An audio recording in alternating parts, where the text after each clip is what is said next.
ನಮಸ್ಕಾರ ಸ್ನೇಹಿತರೆ, ಮತ್ತೊಂದು ಸ್ಪೆಷಲ್ ವಿಡಿಯೋಗೆ ನಿಮಗೆಲ್ಲ ಸ್ವಾಗತ.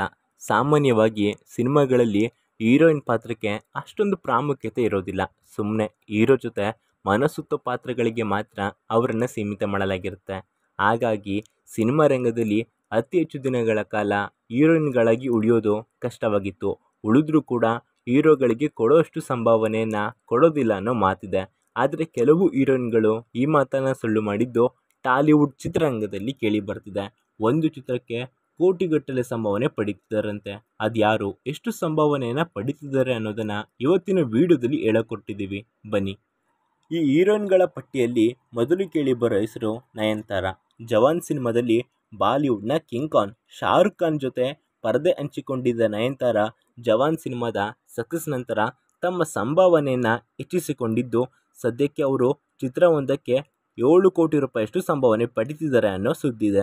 ತ್ರಿಷಾ ಕೃಷ್ಣನ್ ಸುಮಾರು 20 ವರ್ಷಗಳ ಕಾಲ ಹೆಚ್ಚು ಹಿಟ್ ಸಿನಿಮಾಗಳನ್ನ ಕೊಟ್ಟು ಚಿತ್ರರಂಗದಲ್ಲಿ ಇನ್ನೂ ಉಳ್ಕೊಂಡಿರೋ ನಟಿ ತ್ರಿಷಾರನ್ನ ಕ್ವೀನ್ ಆಫ್ ಸೌತ್ ಅಂತಲೂ ಕೂಡ ಕರೆಯಲಾಗುತ್ತೆ. ತಮ್ಮ ಬ್ಯೂಟಿ ಮತ್ತು ಆ್ಯಕ್ಟಿಂಗಿಂದ ತೆಲುಗು ಚಿತ್ರರಂಗದಲ್ಲಿ ಹೆಸರುವಾಸಿಯಾಗಿರುವ ತ್ರಿಷಾ ಇತ್ತೀಚೆಗೆ ತಳಪತಿ ವಿಜಯ್ ಅಭಿನಯದ ಗೌಡ್ ಸಿನಿಮಾದಲ್ಲಿ ಕುಣಿದು ಪಡ್ಡೆ ಹುಡುಗರ ಆರ್ಟ್ ಫೇವರೇಟ್ ಆಗಿದ್ದು, ನಟಿ ತ್ರಿಷಾ ಸಿನಿಮಾವೊಂದಕ್ಕೆ 5 ಕೋಟಿ ರೂಪಾಯಿಯಷ್ಟು ಸಂಭಾವನೆ ಪಡೀತಾರೆ ಅನ್ನೋ ಮಾಹಿತಿದೆ.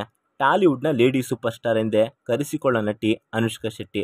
ಪ್ಯಾನ್ ಇಂಡಿಯಾ ನಟಿ ಅನುಷ್ಕಾ ಶೆಟ್ಟಿ ತಮ್ಮ ಸಿನಿಮಾಗಳಿಗೆ ಭಾರಿ ಸಂಭಾವನೆ ಪಡೀತಾರಂತೆ. ಸುದ್ದಿಗಳ ಪ್ರಕಾರ ಅವರು ಪ್ರತಿ ಸಿನಿಮಾಗೆ ಭರ್ಜರಿ 3 ಕೋಟಿ ರೂಪಾಯಿ ತಗೊತಾರಂತೆ. ಸದ್ಯಕ್ಕೆ ಚಿತ್ರರಂಗದಿಂದ ದೂರ ಉಳಿದು ತಮ್ಮ ಆರೋಗ್ಯದ ಕಡೆ ಗಮನ ಹರಿಸುತ್ತಿರುವ ನಟಿ ಸಮಂತಾ ಟಾಲಿವುಡ್ನ ಕ್ವೀನ್ ಎಂದೇ ಕರೆಸ್ಕೊಳ್ತಾರೆ. ಸಮಂತಾ ಕೂಡ ಪ್ರತಿ ಸಿನಿಮಾಗೆ 3 ಕೋಟಿ ರೂಪಾಯಿ ಸಂಭಾವನೆಯನ್ನು ಪಡ್ಕೊಳ್ತಾರಂತೆ. ಈಗಲೂ ಸಮಂತಾ ಟಾಲಿವುಡ್ನಲ್ಲಿ ಅತಿ ಹೆಚ್ಚು ಬೇಡಿಕೆ ಇರೋ ನಟಿ ಅಂತ ಖಂಡಿತವಾಗ್ಲೂ ಹೇಳ್ಬೋದು. ಇನ್ನು ಸ್ಯಾಂಡಲ್ವುಡ್ನಿಂದ ಟಾಲಿವುಡ್ಗೆ ಹಾರಿ ಅಲ್ಲಿ ಸಕ್ಸಸ್ ಪಡೆದಿರೋ ರಶ್ಮಿಕಾ ಮಂದಣ್ಣ ತೆಲುಗಿನಲ್ಲಿ ಅತಿ ಹೆಚ್ಚು ಬೇಡಿಕೆ ಇರೋ ನಟಿಯಾಗಿದ್ದು, ಈಗ ಅವರು ಟಾಲಿವುಡ್ನಿಂದ ಬಾಲಿವುಡ್ ಕಡೆ ಮುಖ ಮಾಡಿದ್ದಾರೆ. ಟಾಲಿವುಡ್ನಲ್ಲಿ ಬೇಡಿಕೆ ಇರೋ ರಶ್ಮಿಕಾ ಚಿತ್ರವೊಂದಕ್ಕೆ ಸುಮಾರು 4 ರಿಂದ 5 ಕೋಟಿ ರೂಪಾಯಿ ಸಂಭಾವನೆಯನ್ನು ಪಡೀತಾರಂತೆ.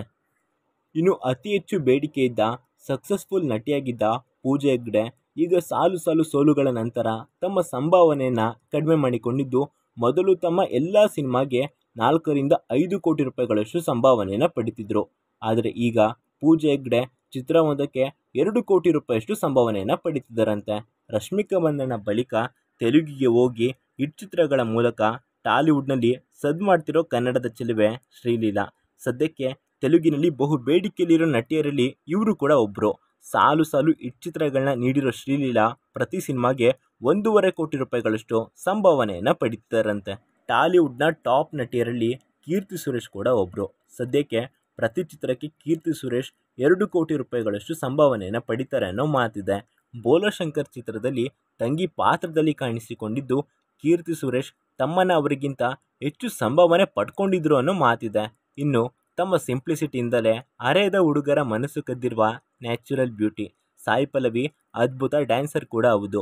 ಸದ್ಯಕ್ಕೆ ಚಿತ್ರವೊಂದಕ್ಕೆ ಸಾಯಿ ಪಲ್ಲವಿ 2 ರಿಂದ 3 ಕೋಟಿಯಷ್ಟು ಸಂಭಾವನೆಯನ್ನು ಪಡೀತಾರಂತೆ. ಆಶಿಕಾ ರಂಗನಾಥ್ ಯಾವುದೇ ದೊಡ್ಡ ಸ್ಟಾರ್ ನಟನ ಜೊತೆ ನಟಿಸದಿದ್ದರೂ ಸ್ಯಾಂಡಲ್ವುಡ್ನಲ್ಲಿ ಇವರ ರೇಂಜ್ ಟಾಪ್ ನಾಯಕ ನಟಿಯರಿಗಿರುವಷ್ಟು ಬೇಡಿಕೆ. 2016ರಲ್ಲಿ ಕ್ರೇಜಿ ಬಾಯ್ ಸಿನಿಮಾದ ಮೂಲಕ ತಮ್ಮ ಸಿನಿ ಜರ್ನಿ ಪ್ರಾರಂಭಿಸಿದ ಆಶಿಕಾ ರ್ಯಾಂಬೋ 2 ಸಿನಿಮಾದ ಮೂಲಕ ಸಖತ್ ಫೇಮಸ್ ಆಗ್ತಾರೆ. ಇನ್ನು ಕನ್ನಡದಿಂದ ತೆಲುಗು ಸಿನಿಮಾ ರಂಗಕ್ಕೆ ಹಾರಿರೋ ಆಶಿಕಾ ಮುಂದಿನ ದಿನಗಳಲ್ಲಿ ಅಲ್ಲೂ ಕೂಡ ಮಿಂಚು ಹಾರಿಸೋ ಸೂಚನೆಯನ್ನು ಕೊಡ್ತಾ ಇದ್ದಾರೆ. ಇನ್ನು ಆಶಿಕಾ ರಂಗನಾಥ್ ಚಿತ್ರವೊಂದಕ್ಕೆ 80 ಲಕ್ಷ ಸಂಭಾವನೆಯನ್ನು ಪಡೀತಾರೆ ಅನ್ನೋ ಮಾತಿದೆ. ಇನ್ನು 2021ರಲ್ಲಿ ತೆರೆ ಕಂಡಿದ್ದ ಉಪ್ಪೆನ ಚಿತ್ರದ ಮೂಲಕ ತೆಲುಗು ಚಿತ್ರರಂಗಕ್ಕೆ ಎಂಟ್ರಿ ಕೊಟ್ಟ ನಟಿ ಕೃತಿ ಶೆಟ್ಟಿ ತಮ್ಮ ಮೊದಲ ಚಿತ್ರಕ್ಕೆ 6 ಲಕ್ಷ ರೂಪಾಯಿಗಳಷ್ಟು ಸಂಭಾವನೆಯನ್ನು ಪಡ್ಕೊಂಡಿದ್ರು. ಚಿತ್ರದ ಸಕ್ಸಸ್ ನಂತರ ತಮ್ಮ 2ನೇ ಚಿತ್ರಕ್ಕೆ 60 ಲಕ್ಷ ರೂಪಾಯಿಗಳಷ್ಟು ಸಂಭಾವನೆಯನ್ನು ಪಡೆದಿದ್ದಾರಂತೆ. ಕೃತಿ ಶೆಟ್ಟಿ ಅವರ ಮೊದಲ 3 ಸಿನಿಮಾಗಳು ಹಿಟ್ಟಾಗಿವೆ. ಅವರ ಶ್ಯಾಮ್ ಸಿಂಗರಾಯ್ ಸಿನಿಮಾಗಾಗಿ ಬರೋಬ್ಬರಿ 1 ಕೋಟಿ ರೂಪಾಯಿಯಷ್ಟು ಸಂಭಾವನೆಯನ್ನು ಪಡೆದಿದ್ದರಂತೆ. ಆದರೆ ಈಗ ಅವರು ತಮ್ಮ ಮುಂದಿನ ಚಿತ್ರಕ್ಕೆ ಸಂಭಾವನೆಯನ್ನು ಕಡಿಮೆ ಪಡ್ಕೊತಿದ್ದು, ಈಗ ಅವರು ಕೇವಲ 60 ಲಕ್ಷ ರೂಪಾಯಿಗಳಷ್ಟು ಸಂಭಾವನೆಯನ್ನು ಪಡ್ಕೊಂಡಿದ್ದಾರೆ. ಇದರಲ್ಲಿ ನಿಮ್ಮ ಫೇವ್ರೆಟ್ ನಟಿ ಯಾರು ಹಾಗೂ ಯಾಕೆ ಅನ್ನೋದನ್ನು ಕಮೆಂಟ್ ಮಾಡಿ ತಿಳಿಸಿ. ಇದೇ ರೀತಿಯಾದ ಎಲ್ಲ ಸಿನಿಮಾ ಸುದ್ದಿಗಳನ್ನ ನಾವು ನಮ್ಮ ಇನ್ಸ್ಟಾ FB ಪೇಜ್ಗಳಲ್ಲೂ ಕೊಡ್ತಾ ಇರ್ತೀವಿ. ನೀವು ಅಲ್ಲೂ ಕೂಡ ನಮ್ಮನ್ನು ಲೈಕು ಶೇರು ಫಾಲೋ ಮಾಡೋ ಮೂಲಕ ಪ್ರೋತ್ಸಾಹಿಸ್ಬೋದು. ಮತ್ತೊಮ್ಮೆ ಸಿಗೋಣ. Signing off Shashi.